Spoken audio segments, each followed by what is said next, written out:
Hello and welcome to Connecting Kitsap. My name is Matt Murphy and I'm the president of the Port Orchard Chamber of Commerce and your host for today's podcast.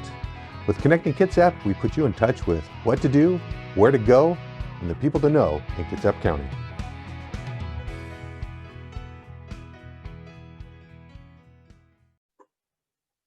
Welcome, everybody, and thank you for joining me on today's Connecting Kitsap podcast, where we take a little bit deeper dive into the Payroll Protection Program. Payroll Protection Program is a long-standing tool now for COVID response by the federal government to help get some money into the hands of the local businesses. I sat down, or at least we sat down virtually with Chris Kirkley from Peninsula Credit Union to discuss how easy it is to apply for the Payroll Protection Program and what it takes and what the process is. I actually walked through it for the Chamber of Commerce.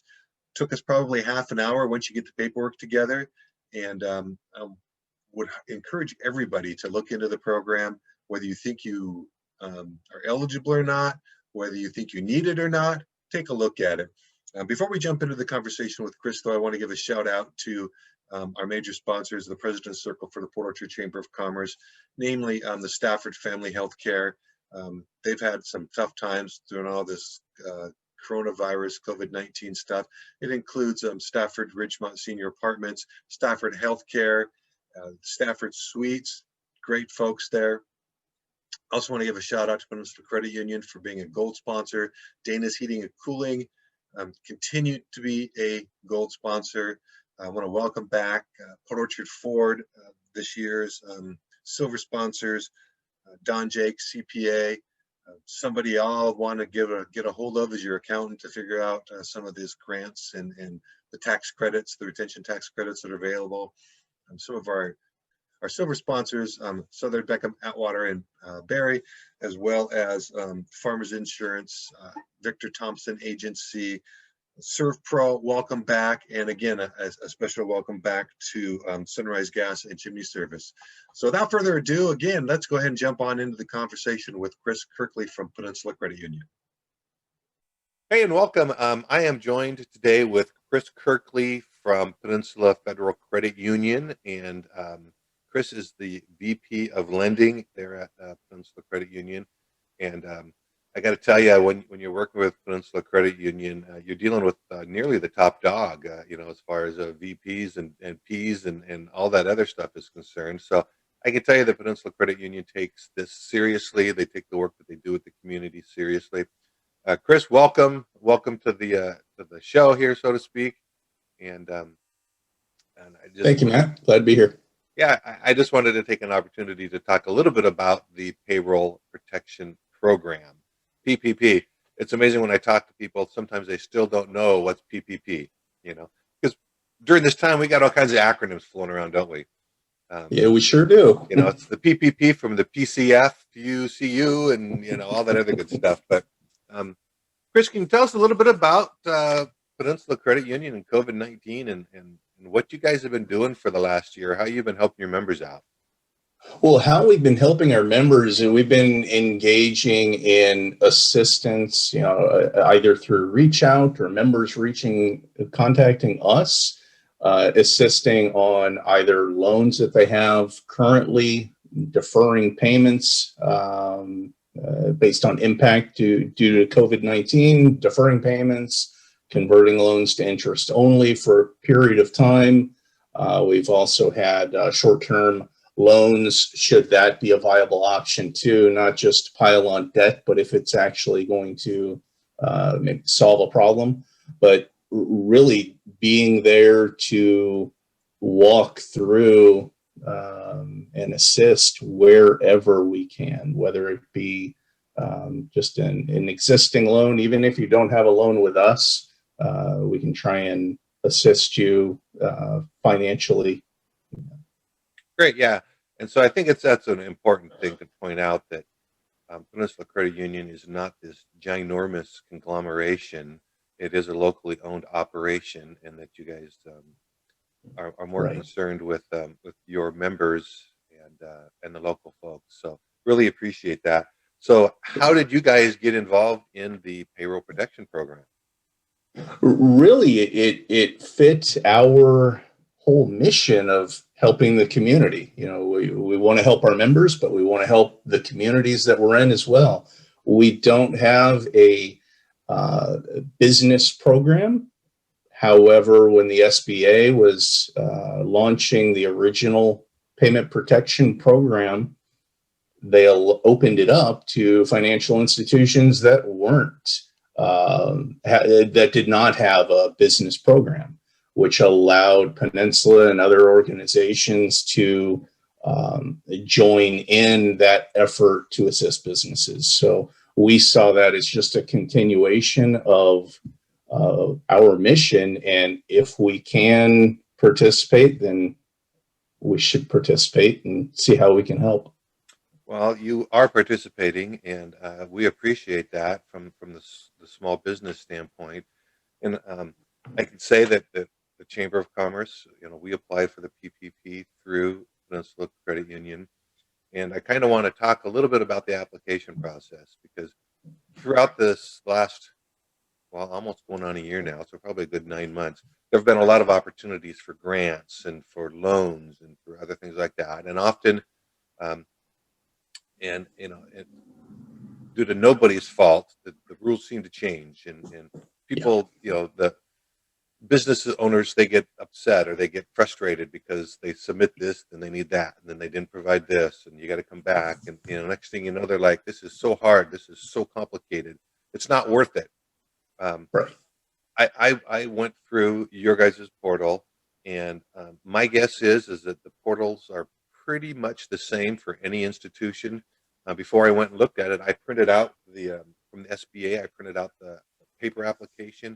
The paper application itself is 2 pages. Mm-hmm. The portal through Peninsula Credit Union is actually there's 5 steps. 5 steps. Right. Right. About as many fingers as I have on my hand. And you know, the very first step is business information. And actually, so you know, maybe you can talk about the process and the uncomplicatedness of it. Yeah, we do try to uncomplicate it, as you said. We have the portal available, both for businesses that either looked at it as too cumbersome the first time and maybe didn't participate in first draw, even though they're referring to it as second draw PPP. You can still participate. Take, for instance, you know, the chambers, they weren't able to participate during the first draw, can certainly apply this time around. We try to make the process as easy as possible with the portal application that we have. The business does have to be within our field of membership in the 5 counties on the west side. However, the portal itself has been streamlined. There have been some adjustments and tweaks this past week as the SBA is still providing additional guidance, and that'll continue to happen as it did through the first round. But we've already begun receiving applications, started sending them to the SBA. And the turnaround time is a little bit longer. The SBA is actually going to be reviewing the documentation prior to giving an approval. So that turn time, they're saying, is supposed to be 24 to 48 hours. So we were eligible as a community development financial institution to begin sending applications to the SBA as of Wednesday. It's opened up to all institutions as of this coming Tuesday. So there is a little bit of allowance for us, along with some smaller institutions that begin today to be able to send them over. Super. So, so you know, back to the process. You know, the first step is, you know, the business information, and I think probably most of the information on the business information page is stuff that people are going to know off the top of their heads. They can just fill it right in. NAICS codes are something that might be a little bit trickier, but there's a spot there where you can click on a a button and it takes you to the page where you can determine your NAICS code. Yep. I don't know. Not everybody may have their EIN memorized, so you may have to look that up. But once you get that information in, so your NAICS code and your EIN are probably the only two things that you may not be able to quote off the top of your head, and then bam, you're done with step one, and that's taken no time at all. Step two, owners. You talk about whether your type of ownership, whether it's a LLC or a corporation or a sole proprietorship, but you just need to fill in the information, including name, title, physical address, percentage of ownership, and you could do that for each of the owners. So again, that doesn't seem to be too tough. The loan amount, the loan request, and that's where you just basically fill in your monthly payroll average, right? Mm-hmm. Correct. Fill in your monthly payroll average, it automatically calculates 2.5 times that. It does automatically calculate the 2.5 times, and based on your NAICS code, if it's a 72, begins with a 72, it'll automatically calculate to the 3.5 times. Okay.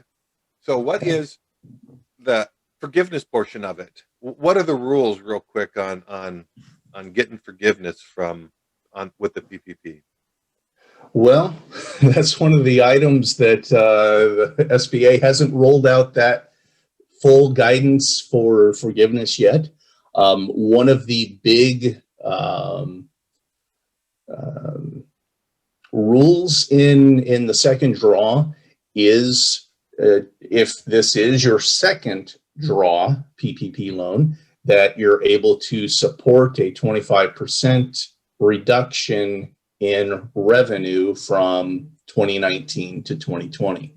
So they do want to, the SBA is expecting to see that if your loan amount, and I believe it's 150,000 or less, I'm going by memory at this point, but there is a defining loan amount that if the loan amount is below that, those documents aren't needed. We'd like to collect it up front just to make sure that forgiveness isn't going to be an issue later. Because if you can't show 25% revenue reduction, then the SBA would not be approving the loan. Okay. And so as far as the uses of the funds, I think last I heard, and again, this stuff changes. I mean, I remember when it first came out, it was 75% for payroll, and then it went down a little bit. And I think right now it's at 60%. So as long as you use 60% of your funds towards payroll, the full amount is forgiven. That is correct. 60%. And go ahead. That's as of today. yes, that's as of today. Don't quote us. Don't quote us on this, anybody. Subject to change, as all of these SBA rules are. But like you said, it did start out at 75%, moved to 60 during the first round. They kept it at 60%. Some of the items they did allow were PPP expenses for staff, employees that you have, also upgrades to the facility, to your business specifically due to COVID. There were some unrest expenses due to unrest and looting that were included in there, as well as computer expenses. So there were a few other things that you were able to do that weren't included in the first round. Well, my guess is most of the small businesses are going to be able to use it for payroll. And that's largely what we're seeing, even though 60% was the allotment, the required amount. Most that we were seeing, it was 90 to 100% of the funds went towards payroll. Okay.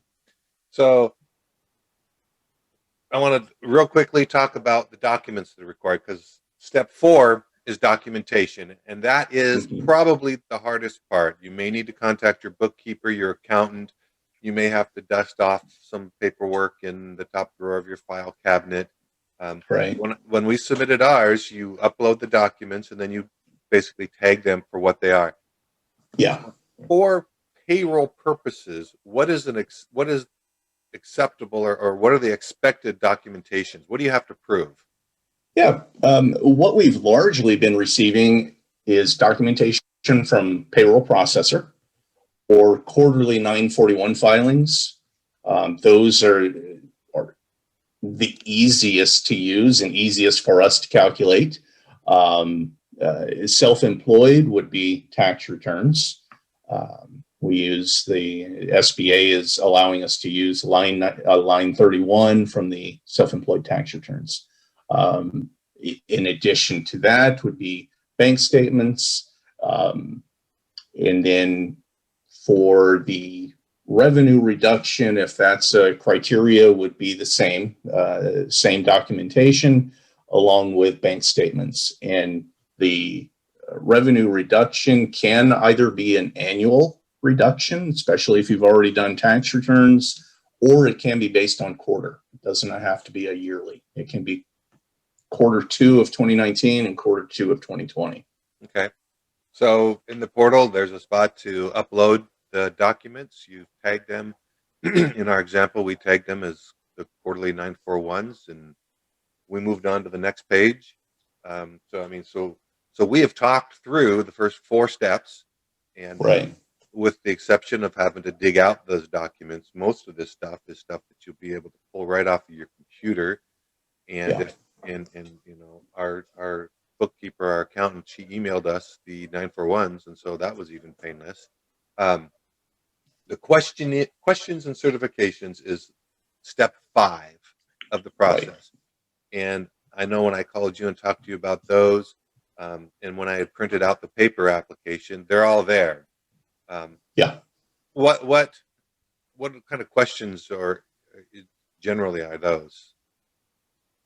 Really, it's certifying that the information you've put in the application is legitimate, that it's not fraud.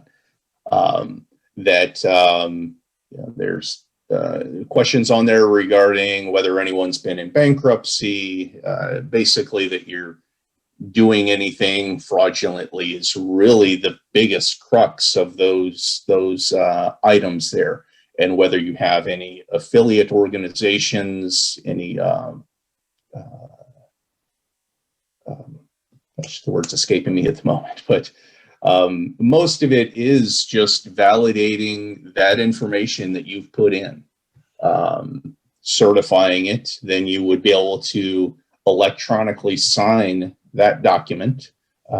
Once you submit, it'll send you an email which would allow you to DocuSign, which completes it. We get an update at that time that you've completed it. We would complete the review typically within a day and then send it up to the SBA. And that, folks, is the process.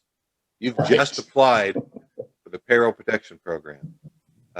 It's not complicated. When I hear people say they don't want to spend 2 hours filling out another form, when you could walk away from that 2 hours worth of work with thousands of dollars in Payroll Protection Program, it's probably some of the easiest money you will earn all year. So, Chris, thank you for joining me on this, because it is, while the process seems overwhelming and the acronyms are flying out, and granted the rules are changing, Yes, they are. you know, the process is not complicated.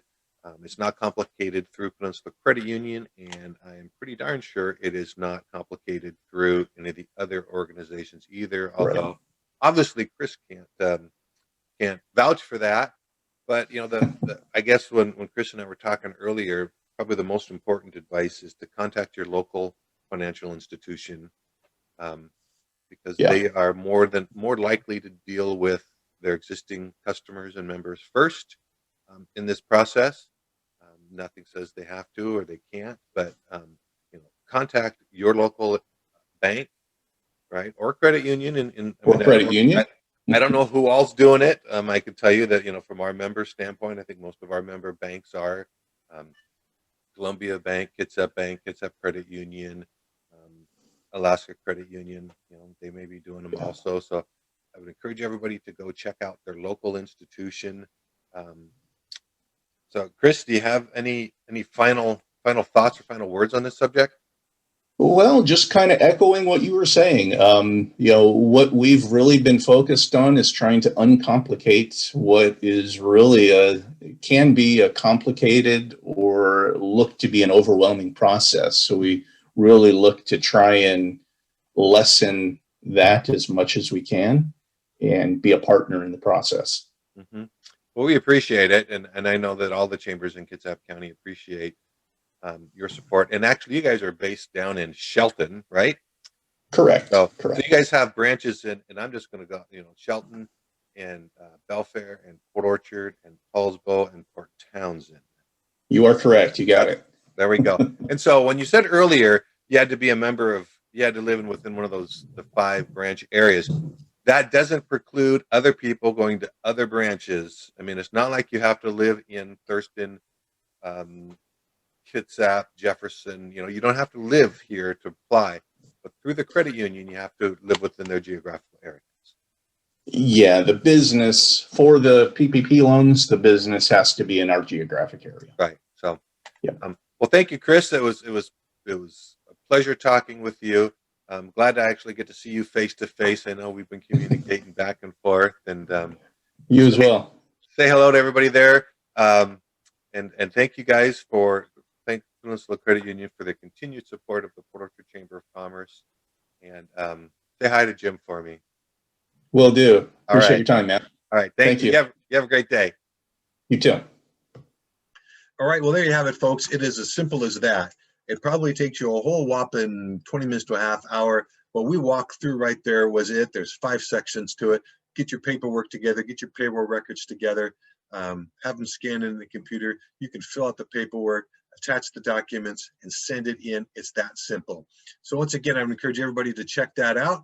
Till next time, when we talk with Victor Thompson from the Thompson Agency, he's the chairman of the board for the Chamber of Commerce. We discuss what happened in 2021 or 2020. I've already written 2021 off, but let's talk about 2020 first, and then I think we'll have a little bit of a conversation on what's coming up in 2021. So until next time, folks, have a great day.